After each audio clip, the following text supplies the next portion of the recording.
I lost my father when I was 23, which was 14 years ago. Yeah, 14 years ago. By complete coincidence, actually, his birthday today, so he would have been 75 today. So yeah, he died when he was 61. I didn't actually realise it was his birthday when I booked it in, but I thought that might be able to add to the moment. But yeah, he was 61. He was ill for just under 15 years. So he was diagnosed when I was 9. He had like a rare form of blood cancer called it mutated into something called myelofibrosis. So he went to the doctor because he had a very red leg, actually. I mean, red like a tomato red, like extremely red leg. And they found that he had a problem with his blood, and it was a very long, slow death until the last couple of years, where it said it mutated, and then he lost everything really in his body, and lost a lot of weight and just became a fraction of the person that we knew.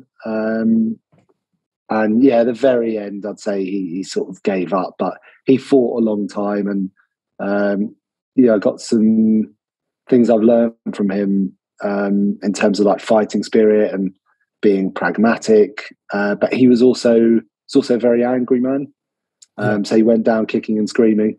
And yeah, that's what I grew up with from the age of sort of 9 till when he died when I was 23. So that was okay. So I was going to touch on that because I'm in a sort of similar boat, so to speak. My mum first got diagnosed when I was 8. So hearing that as a 9-year-old, I can kind of relate and almost like envision what was going on. But how, like, the journey, the length of the journey being what you said, 15 years, that must have been an incredible, that was like the majority of your life. How was that journey for yourself?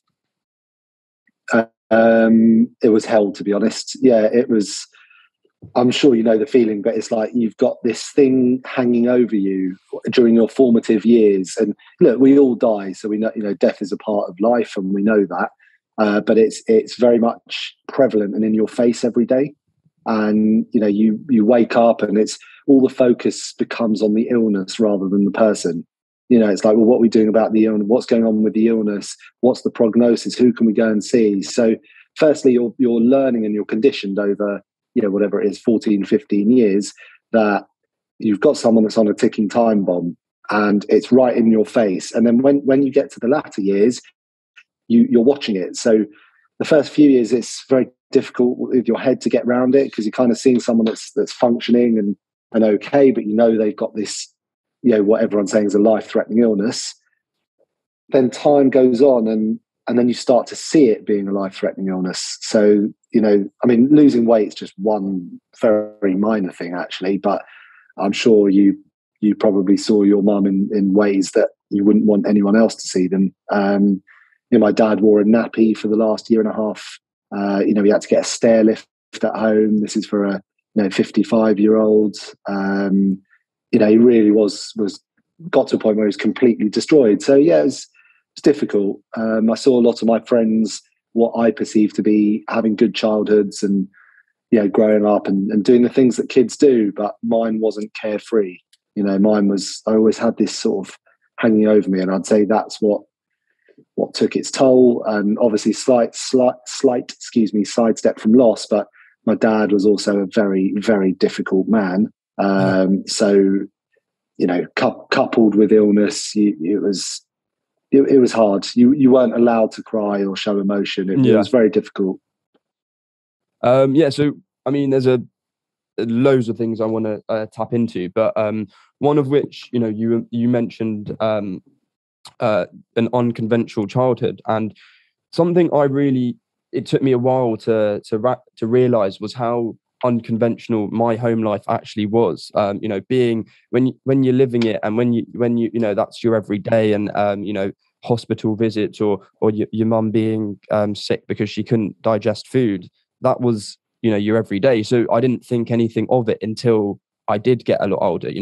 when you're 9, 10, when you're, when you before even you're a teenager, that these were things that I was faced with. But it just, it didn't become something I, realized was bizarre. You shouldn't be seeing this at such a young age. And it took me a while to realize like this actually seeing what I did at that age has made me the person I am today. Yeah. The difficulties that I saw, that the uncertainty that brought on an anxiety that, I didn't know why, but the uncertainty with my mom's life put this like almost like this huge anxiety over everything. This cloud of anxiety just took me over almost. But yeah, I just, did you always realize that, what was going on was incredibly, well, as you put it, unconventional, because at 8, 9 years old, are you aware? Can you even be aware? No, it's a great question. I think the word for me, rather than anxiety, was uncertainty. There wasn't a level, like there was no stability at home. But coupled with the fact that my dad was a difficult man, but obviously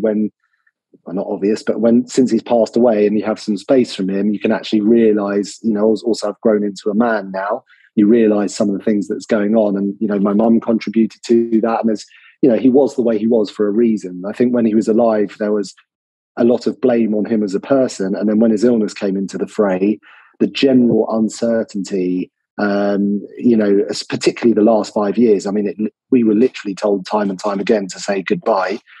He was just a fighter. So, yeah, I don't think I fathomed what was going on. And one of the therapists once said to me, and this was not long before my dad died, he was really on his way out. And they said, do me a favor. I know you've been dealing with this for sort of 14 years or whatever, but just brace yourself, because when they actually pass away, there's a big shock, a big, big shock. And I was like, don't be so silly. I've been, faced with this day in, day out.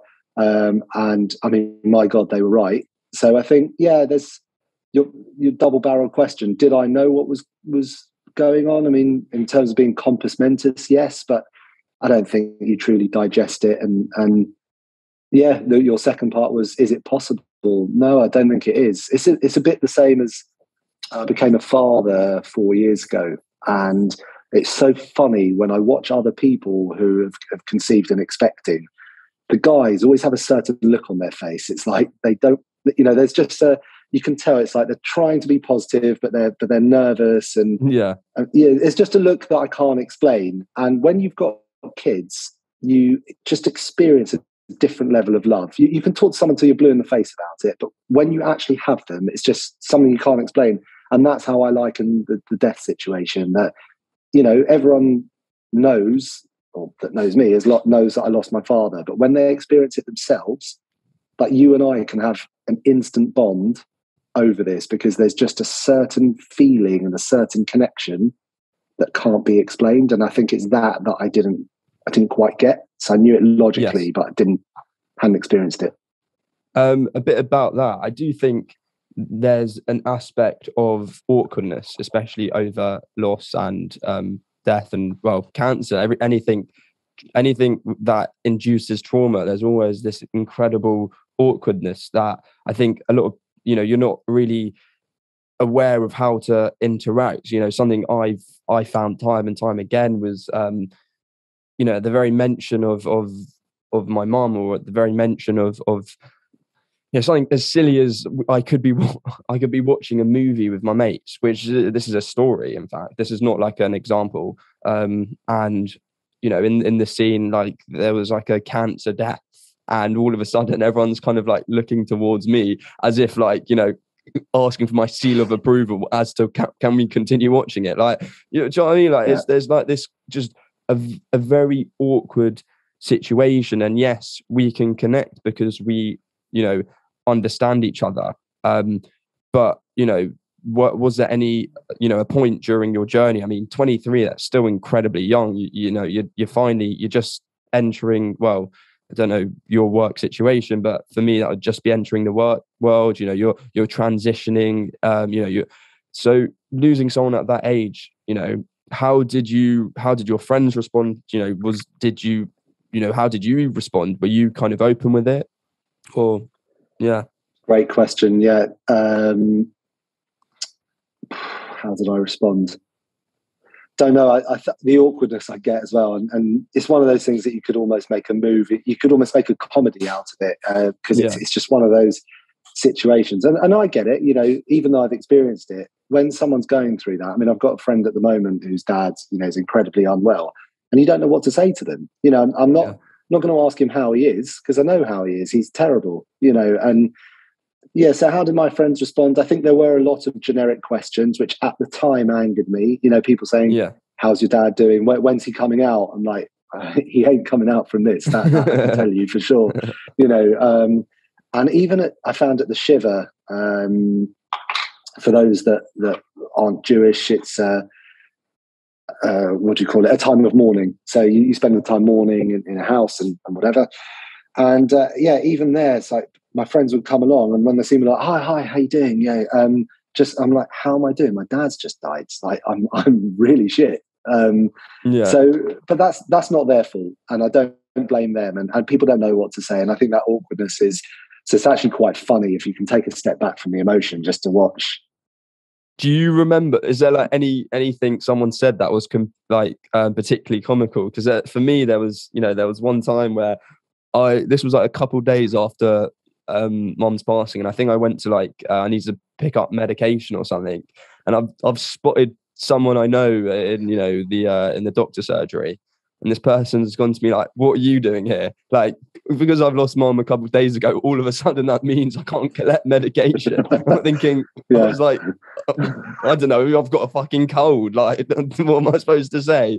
So, was anything particularly bizarre that you kind of remember? Yeah, I mean, I guess you just swore, so I'm able to, right? But yeah, of course. Okay. Again, I've got a friend who's can be a bit uncouth, and some people can take him the wrong way. If you don't know him, you would take offence, but if you do know him, you know that's just the way he is. He, it doesn't mean any harm. So he didn't actually know that my dad died, and he came around to my house and knocked on the door, and I'm opening it. I opened it, and I've been at home in this mourning period. I've got tearful eyes, like heavy eyes, and obviously it's not a good period. And he opens the door. He's like, "Dude, what the fuck happened to you?" And I was like, my dad just died. First thing he says, impulse reaction, goes, "Does that mean I can fuck your mum?" And I was like, honestly, I just this is the thing. It made me it actually put a smile on my face, not because I wanted him to do that, but I was like, "Are you serious? Do you go around saying this? Like, wow, what a thing to say!" But the audacity. Yeah, but it's I'm still laughing because I'm like, what an absolute dick. But I know that he didn't mean it any harm. He was just trying to make me laugh, and he achieved it. So yeah, I found that funny. But yeah, people thinking that because you've lost someone, you're not allowed outside of your house and not allowed to the doctor. Yeah. That's unreal.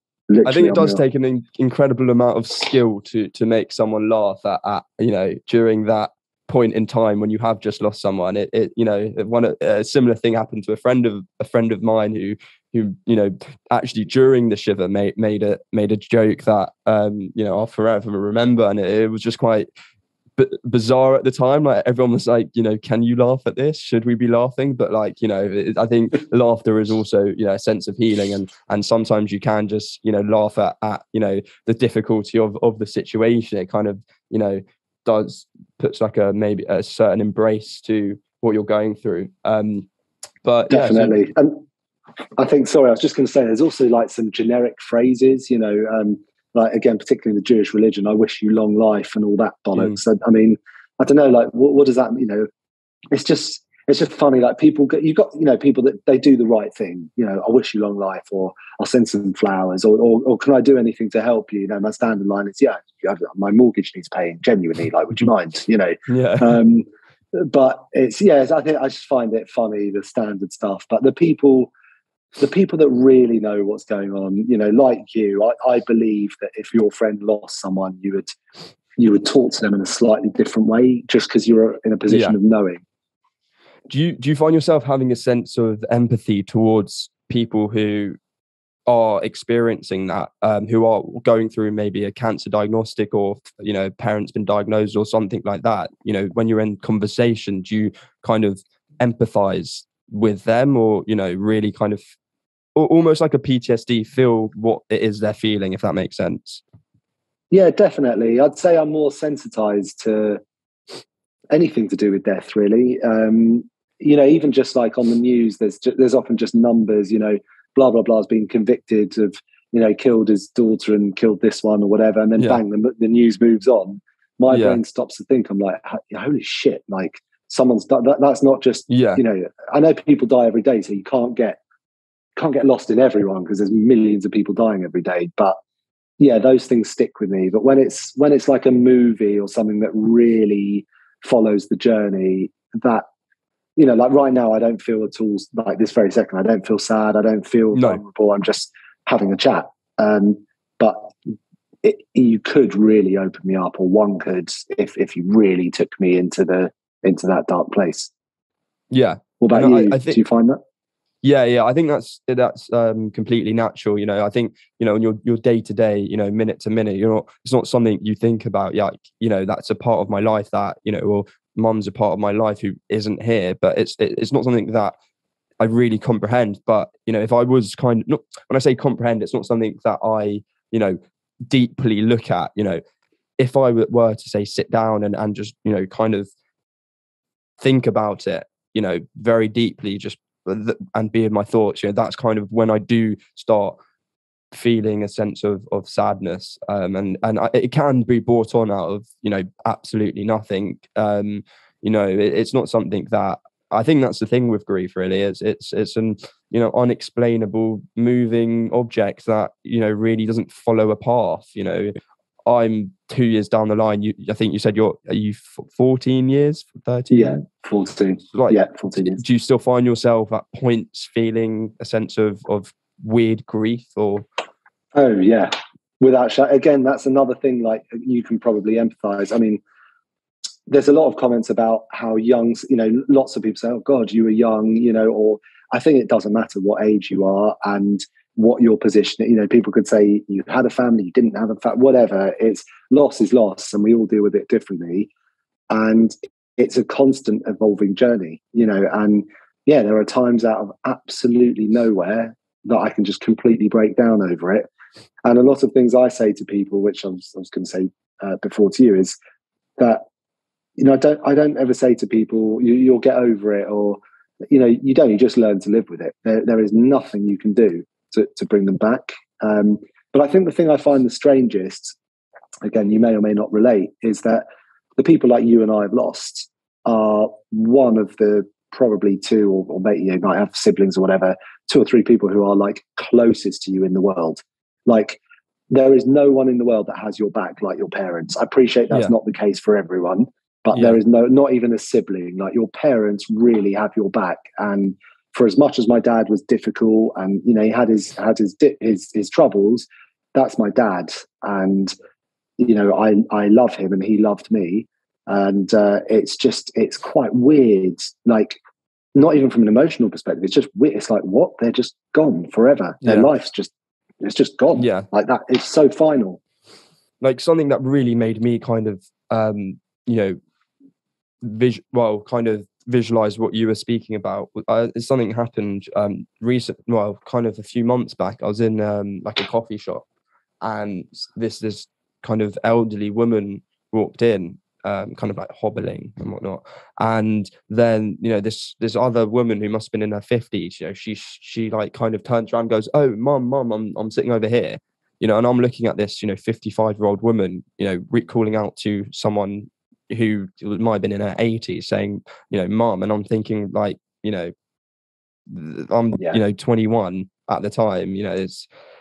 That's just very unfair. I almost find it a sense of jealousy. Is that something you found? That sense of jealousy? Oh God, massively. And it's even like, it's being an adult with your parents. Like, I felt like I never had a chance to be a man, talk man to man with my dad. It's always father and son. Yeah. And since I've had kids, that process was, it was extreme. Like, so when I met my wife, obviously at the time we weren't husband and wife, but we were dating, and at one point she was like, I think, I've met the family. What about you meet the grandparents? I was like, how many grandparents do you have? Now we're 30 years old. All my grandparents were dead by the age of 7. And I only ever met 2 of them. And one of them, of the 2 that I met, was dead when I was 1. So I only really met one. She lived in another country. And in addition to that, I'd lost my father. So she's 30 years old. I'm like, how many grandparents? She's like, all 4. And I'm like, 4 grandparents at the age. I'm like, wow. Anyway, so we went out with her grandparents for dinner. And I don't think I'd ever batted an eyelid or an emotion in front of my then girlfriend. And when we got back from dinner, I walked into the flat, went down on her bed and absolutely bawled my eyes out. And she was like, what's wrong? I thought you had a nice night. And I was like, strange as this sounds, I know I'm deviating from it being my father, it was grandparents.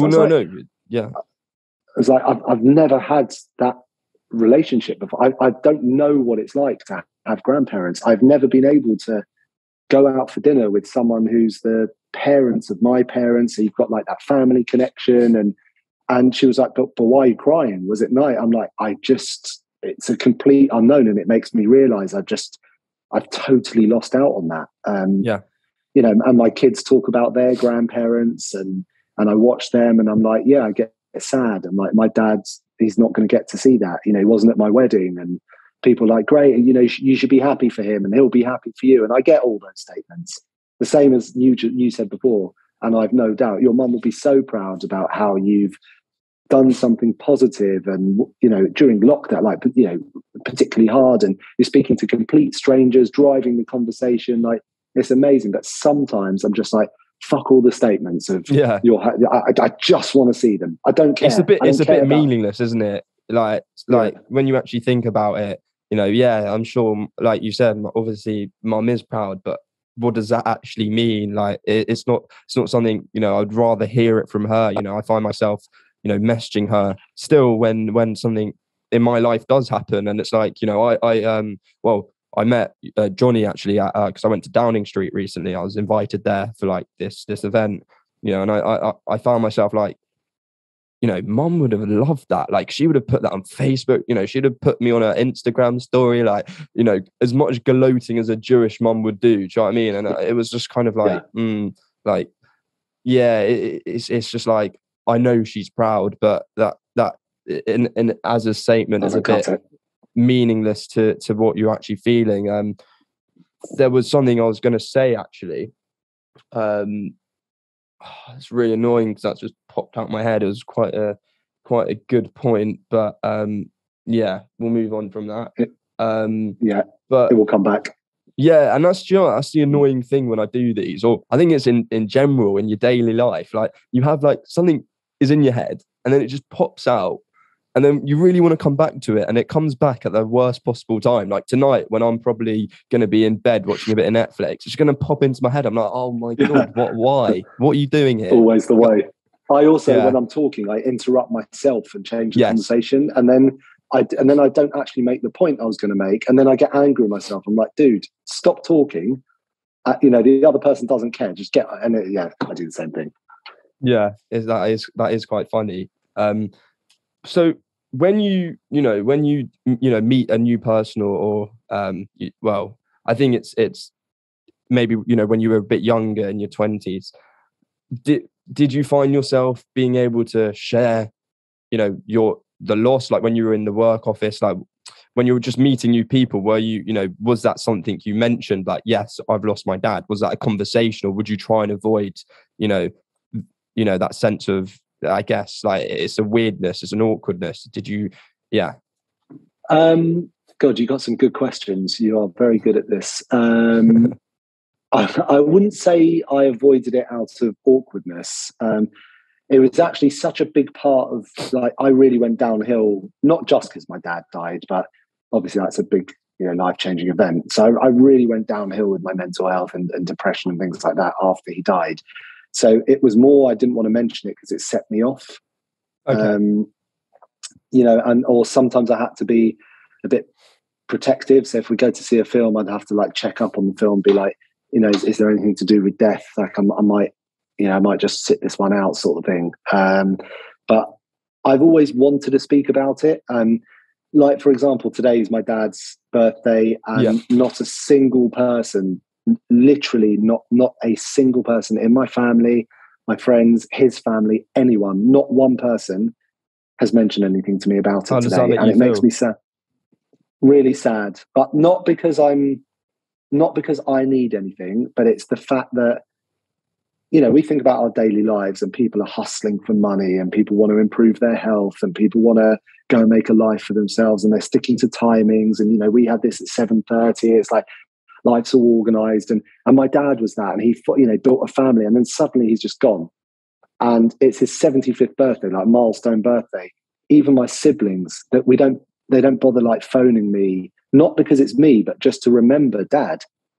You know, it's not, I don't need anything. My dad's dead and it's not going to check. That's not going to change. But I'm like, it's the 5th of April, like growing up my whole life, that was dad's birthday. You know, do you know what I mean? So it's a bit like, a bit like, what, is he really just gone and gone from our memory? Like, no, he'd be really upset if we weren't. At what point did you notice like that becoming, you know, because I guess it happens, you know, throughout the years, you know, people do check in on you less. They do, you know, ask less questions. You know, I think when you first lose someone, you're very overwhelmed with the niceties of the, you know, people just saying like, how are you, how and whatnot. But like over time, those questions almost become non-existent. And I don't know if I really, it's not that. I think, you know, think about it now, like when people do ask me, yes, it annoys me. But like, I almost want that annoyance. I want, you know, it's a weird thing to kind of say, but like when I'm here now, and you know, those questions aren't coming, and you're almost like, you know, it annoys me that, you know, someone hasn't asked about my mom, and you know, obviously it was Mother's Day recently, and you know, I put like a post on Instagram, or I can't remember what so there was just something I probably put on Instagram and whatnot. And you know, you're flashed with messages. Everyone's like, "Oh, all of this." Like a day later, it's just, you know, it's dead, like almost like a ghost town. And you're thinking, right, why on one particular day is this now all of a sudden a conversation? A day later, it's like, "Oh, I've done my duty now. Like we'll wait till next year's Mother's Day before I reach out." It's a weird, you know, kind of thing. Again, you can't feel too harsh about it because, you know, people don't know until they're living with loss. You know, it's something that I think once you've experienced, then you can kind of gauge. But that does upset me, you know. Yeah, and me, and I think that I've learned to realise, because I do it myself, that I even forget people's things that are alive, like their birthdays. You know, we're all busy, we've all got things going on. Or a mate might have an operation and they've told me and I've forgotten, you know, on the day they have it. So I don't hold anyone, like I used to get really like pissed off with it. I genuinely don't feel like that anymore.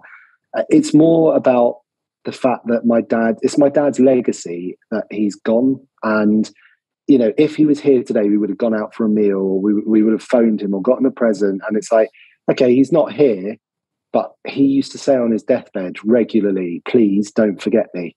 He was like, "Just don't forget me." Now, obviously, we're not going to forget my father, but yeah, just no one, you know, even my own family, my own immediate, no one said a single thing. And I'm just, It's not that I need it, genuinely. And I know it sounds like I need, like sometimes I do, but I'm not, it's not that. It's more, I'm like, let's talk about, like, just because he's gone doesn't mean we can't live his memories, talk about stories, wonder what he would have done or where he'd be now, or, you know, do you know what I mean? So yeah, I think it's that for me. It's actually really interesting because Mum said the exact same thing on her, you know, so to speak, deathbed. You know, she said, "Don't let anyone forget me." I was wondering, do you reckon that's kind of a thought people have when they come towards the end, like the fear of being forgotten, almost? Just that, I mean, I think you lose. See, I do actually feel quite down now. I think because it's taken me into his thought process. You know, he once said to me, I know you're sad, but you only lose one person, but I'm losing everyone. Yeah. And I think there's a process. We try to digest. Why does that? We go through the guilt, the shame of what the things we didn't do, the why me, the poor me, the feeling sorry for ourselves, the anger, and they must go through that 100 times over because their body's shutting down. Having to wear a nappy as a 60-year-old man. I mean, that's just. He even said, "I'll deal with any of the pain. I can take it, but not this." He said, "Losing control of my bowels." And so I think when you become helpless and hopeless and you lose everything, physically, mentally, I do think that you start to think, well, hang on, I'm just slipping away here. Yeah. So difficult to say, but probably. Well, so what what was your dad like? If forget the illness for a second, just as a person, who was he? Very vibrant man. He was Israeli, full of beans. He loved to travel. He was a financial advisor, but I think he just did that as a means to pay for him to travel. He never invested in anything himself. He spent all his money going on holiday, which was great. I mean, any particular destination? America. It was always his dream to travel most of America. Oh, really? So I've done I don't know, probably 40 states, and always took us away as kids. Yeah, it was wicked. So yeah, he's very worldly. My dad came from an ultra religious mega religious family. There were five siblings. He was the eldest. They lived in one room growing up in Tel Aviv. They had no money, and my dad, in fact, had 2 sets. All of his teeth his whole life were false, and he said it's because they didn't have money to brush his teeth when he was a kid. I don't know if that's true or not, but that's what he said. That sounds like something he told you, so you'd brush yours. Probably, but he actually had the showpiece for it where he could take his teeth out. He also fought in the 6-day war in Israel. He got shot there. I think he was 19 years old. Yeah, he was a bomb disposal expert, so he would go and lay landmines. He's really on the front line. And it's difficult to know, did his anger come from being Mediterranean? Did it come from the fact that his dad was an alcoholic and also had a very troubled past? My dad was the eldest of 5, then moved to England knowing no one, and then ran his own family here. So maybe he always had responsibility on him. And yeah, that's difficult to say. So, but it's weird. The prevailing thought, but I didn't want to say it at first, is anger. He was a very he'd come. It was a real character. He'd come into the room, and when he made a joke, the whole room killed themselves laughing. But if he was in a bad mood, you just wanted to die. He was vicious. Yeah, that's really interesting. I mean, she was like the life and soul of the party. I mean, I have the phrase commonly associated with her is dancing queen, because that's what she did throughout her journey. Whenever she was unwell or whatever, she would always dance, and for her it was kind of just it was magnetizing. I think one thing I always I'm so grateful for was she always had time for me. She always had time, despite what was going on. There was always a sense of put my kids first, which I think is incredibly hard to do in a situation when you are terminally unwell. To almost pick yourself up, and I think for those who have experienced cancer, I mean, there are a lot of mood swings, and sometimes in terms of what you were saying regarding your dad, mum would have these mood swings that were just kind of hard, very difficult to kind of understand. She would get quite emotional and upset about the smallest things that you wouldn't really get. I remember a time when I think we ordered 4 salt beefs and we forgot to get a 5th or whatever, and my mum must have been really hungry. She was hungry or whatever, and I wouldn't give her my salt beef sandwich. I was just really hungry. I was like, I'm not giving it to you. I'm hungry. Get your own or whatever. Because of whatever reason, what she was going through, she just went crazy. She like picked up this sandwich, like threw it, like got really emotional. And it was just like, obviously what was going on was just, now and again there would be a switch that would just, it would like burst. Everything she was feeling inside would almost burst, in the sense of like, you know, anger and this wave of just emotions. You know, I think women are, you know, the classic tend to be more emotional, but she definitely had this sense of emotional vulnerability to what she was experiencing. And so yeah, I do get that. But do you think your father was that way because of his illness, or just like you said, it was a combination of growing up? No, he definitely was like that as nature, you know, regardless of whether he was ill or not. He was a very angry man. But in an interesting way, it's like once he blew his fuse, he was as nice as pie. But it was unsettling to grow up because you wouldn't know who's coming through the door. You know, either, when I say nice as pie, you would want to be around him. He would just be full of energy. But when he wasn't, you just wanted to crawl into a hole and hope that he never finds you, you know. But yeah, I was curious to know, you know, these memories that you've got of, you know, your mum having these sort of outbursts, which my dad also had. And it's difficult to know looking back, you know, was that something just purely physical? Was it the frustration? Was it that they're sort of holding themselves together?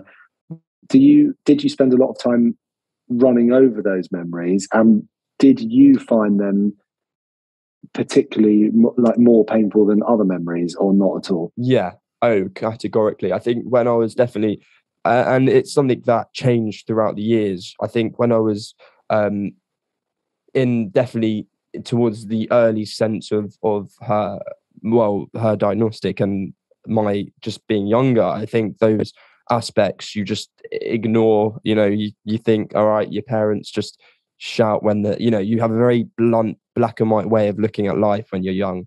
You know, towards the end of her life, you know, there's a story, there's a memory that, you know, vividly sticks in my mind. And this was my first year of university. I'd come home, and I think when I was at university in my first year, I wasn't coming home all that much. It was, you know, maybe every month, every 6 weeks, every month, possibly I'd come home for a weekend. And when that happened, you were kind of unaware of you know, the drastic physical changes she was experiencing. But this one particular time, you know, I came home and she was just going in what I can describe as mad. Like, you know, she said to me, you know, she was like pulsating. It was very just baffling to see. But, you know, I sat with her and you know, she was like obviously an incredible amount of pain, but like this anger was like, she was feeling like, she was saying like, you know, she was like, I want to poke my eyes out and things like that. And like, I think for me, it was like, that was the moment I was like, right, like, you know, Joe, you can't, you know, this is like real. Like in the past, you know, things like that you'd kind of ignore, and it just kind of hit me, you know, this is, you know, you see someone. I think that's probably why I've always thought about things on maybe a deeper level now. Like I would have looked at those actions and kind of perceived it as just, you know, mum was an angry person. But as you get older, you're like, right, mum was, you know, in that instinct, she reacted in that way because of all that pent up difficulty, you know? And I think it's that reflection, that process of reflection is part of the grieving. It's a very difficult one because you never get answers, and you make, you know, sometimes you're yearning and yearning to talk to them, and you make your own conclusions of what you think was going on. And usually it's whatever works for you. You know, if it works for you to think it was good, you think it was good. If it doesn't, you think it's something else. But yeah, I found those memories particularly painful because I relate to them differently now. And like you said at the time, I just thought, I was like, Dad, come on, like, we know you're ill, and I know it really is awful, but that's just not helping or whatever. Yeah. And now I'm looking back on it, I'm like, he was losing grip on his whole life. Like, I'm surprised he didn't have more outbursts. Yeah. You know? Yeah. Do you talk to your children, I don't know if boys or girls, or about your father, Girls, yeah. and try and keep his, well, yeah. A lot, yeah, like a hell of a lot. So my kids call my mum Safta, which is Hebrew for grandma in Hebrew, and my dad was Saba, which is grandpa in Hebrew. And I've got a massive picture of him in my hallway with me. So I purposely put it there. They're conditioned every single day they walk past. Even this morning, just reflecting on it, I didn't even realise till I thought about it this second. My youngest daughter, who's 3, said, "Oh, I want to go and see Saba," and then she insisted that I picked her up, and she was looking at the picture and she was asking questions. She's like, "What's that? What's this?" Yeah. My other daughter, who turns 5 next month, I always tell her, Saba's in the sky. And very recently, she's learned about what, like, I don't think she truly understands it. She's 4, but about death. And then she's like, Yeah. "Oh, Saba's dead." I'm like, "Yeah." And she's like, "Why does he go underground? How does he get out and then go to the sky?" But I tried to just tell her more. Again, bear in mind they're 4 and 3 years old, so it's you have to do it in a certain way. But to appreciate that, I don't know, like today, which is rare, both of us dropped her off at school, and I'm stood there thinking, "You're so lucky because you don't know when our time's up." And so I try to make them appreciate that they've got parents, not to toot our own horns, but just the fact that we're able to do that. Whereas things I want my dad to see, he's not able to. Yeah. And that must have been, incredibly hard for you, your wedding and the birth of your kids. When was that a difficult aspect? When, not having that father there to kind of share it with? I think it's, and you'll probably relate to this, I'm sure, but becoming an adult and doing adult things. So it could be as simple as learning to shave, or it could be getting a mortgage, having kids, adult-like things. I don't know, when I took out life insurance, it's the sort of thing I would have normally turned to my dad to be like, "Dad, what do I do? Can you explain?" Because there's that inherent trust. They've got your back. And it's just like a grown-up, I don't know, getting a mortgage. I never thought about that when I was a kid. So I notice his absence a lot, like a hell of a lot. Also because of his character, I still note his absence big time at family events because he was such a character, not always for good cause, but still. So yeah, I definitely feel that. But the main thing I just wanted to share, which I've had the piss taken out of me for, but people don't quite understand what I mean by this. If you take it at face value, it's not funny, but it's like, oh, stop complaining. But when my wife gave birth the first time, now giving birth is a really horrible process for a woman. It's their whole body's changing, their hormones are all over the place. They're incredibly painful. There's fear. It really is. Watching someone give birth was tough. But I read a book beforehand which said males are often like to be fixers. So I've got a headache. Okay, I'll get you paracetamol. We tend to be quite prescribed. Not. This is obviously generalization, but this is what I read in the book, and it tends to be less about being a shoulder or an ear, or let's talk about the emotions. It's usually black and white, like, what do you need doing? Let me go and do it. And what it said in the book was, during the birth process, there is nothing you can fix. You can't take the baby out and can't take away their pain. So it said particularly males find it hard because you have to be that just support just there. Yeah. But I basically spent, she was in labor for about 36 hours, so a day and a half. And I spent every hour myself going to the toilet crying. And so I always say, and this is the bit that's, people are like, "How's the birth?" I'm like, "Oh my God, it was absolutely terrible." And they're like, "What? It wasn't like you had to give birth."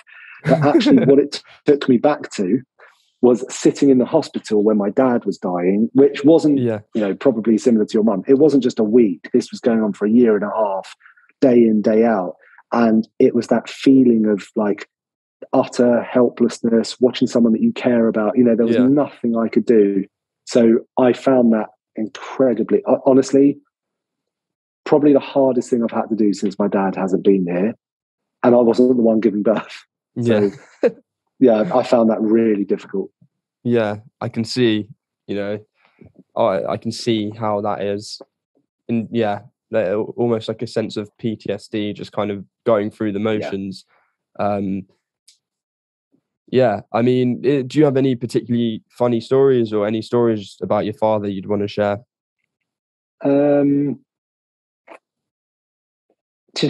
you know what? It's just, we have to obviously look at the good side. Look, his anger was, as I said, I don't know what was going on in there. I think, you know, he had a lot of pressures, and there was a time where I did blame him, and I really wasn't happy with it. But it made him, and it's not necessarily funny unless you know him. But my dad despised fish, like absolutely despised the smell, the taste, anything to do with fish. You know, and people ask, well, what about tuna? What about lobster? It's like, you can give me all the waterbouts. If it swims, he will not go near it. He won't sit in the cup, nothing. Like, and actually, I'm like that now. I don't touch anything, and obviously I've been conditioned. But I just remember we went to one of his friends invited us over for like a Passover dinner, and he invited the whole family. You know, we were young kids, and my dad rocked up, bringing his family into someone else's house.